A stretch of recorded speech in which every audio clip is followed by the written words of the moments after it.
I'm Logan Crawford, and right now on Spotlight, we are taking a deep dive into a book that could change the way you view the world, change the way you view yourself. It is called World's Geography of Love, 12 Hours in the Egyptian Duat.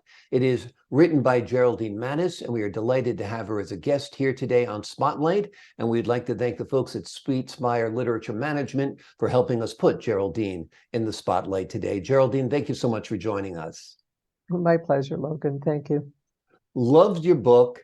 I think it is a mind-changing book. I think it's a game-changing book. For the folks at home, explain what it's about a little bit. So I think very simply, I'm framing the transformational mysteries of the balancing of the ego development with the development of one's soul or psychospiritual self. And I'm framing it in the Egyptian myth of the sky goddess Nut and the sun god Ra. And that myth is part of the Book of the Dead, which speaks to the transformational mysteries. It was used as funerary rites, but it was also understood as a model for how we can balance out our psyches, our egos, our way of being in the world. And very simply, it's that balance between power and love, work and play, the value between what we know and understand with our heart and what we do in the world. And there's also kind of a feminist viewpoint in this book that the values that are often associated as male values are somehow overvalued in our culture, whereas the values that are generally associated with females are undervalued. And striking a balance there is really important, right? That is, yes. And actually, I wouldn't really frame it as a feminist book, because actually I've written it more for men than for women. Because in my opinion, men are more injured in some ways than women are by the overdriven masculine energy. They suffer all sorts of, diseases associated with the stress of overwork. That overwork can lead them to be hateful towards the feminine aspects, which then injures everybody. So it's feminist, but it's also really more humanist than feminist. Absolutely, because everybody can benefit from it. Do you feel that our world is evolving? It seems to me that some of the stereotypes of the typical male behavior have changed. It seems like even workplace behavior has changed, and it changed rapidly because of COVID and the lockdown and the remote work situation.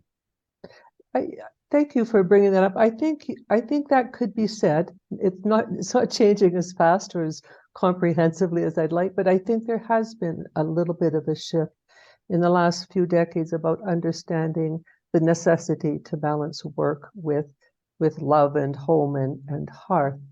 Yeah, I think that's true.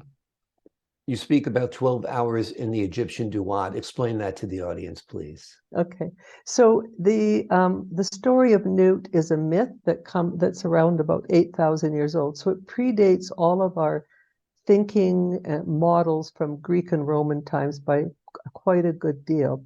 So back in those times, there was a very profound respect and understanding for both the masculine and feminine energies and how they balanced each other out. So what happens in the myth is we have the sun god Ra, and he's up in the sky, giving his heat and his power everywhere. But of course, as we all know, the sun falls down at the end of the day. And so in the myth, he's getting tired and he's getting cranky because no one admires him as much as they did at high noon. And so then he becomes angry and no one worships him. So he has to go into the underworld where he transforms his personality, which isn't so much about all of me, but he comes back to a place of a profound ethic and service to the people rather than just his image. And in those 12 hours from dusk to dawn, which at the equator is 12 hours, in each hour, something happens that restores him. So in the first hour, he completely disintegrates and he doesn't see himself. And of course, he's dead through the whole thing. And so he has no power. And so he depends on many aspects of the feminine to restore him. And through that, his heart is restored, his soul is restored, and his ethic and feeling, and his capacity for love and lovemaking and beauty and music and all of that. Then he's reborn as this sort of new, fresh God. And so really what we're looking at, if we bring that tale forward in time, is what we're looking at is what is the transformation necessary for the overdriven ego to balance it out. And as Eric Neumann would talk and say, is the development of a new ethic. Interesting. Very interesting. Your website is interesting as well. It's GeraldineMatus.com for our folks at home who want to find out more about you and to get your book as well and learn more about the book. One of your areas of expertise is called Depth Psychotherapy. And that's actually a term I'd never heard of before. So could you explain to all of us what depth psychotherapy is? Yeah, thank you. Sure. So I would say it's really founded on the work of Carl Jung and some of the Jungian analysts and trainees that came from him into North America. And what we're really looking at is the value of the symbolic in the transformation of the personality and in meeting the developmental imperatives of growing up and becoming an adult and becoming responsible. And so Jung understood that just a rational approach to the world somehow missed something.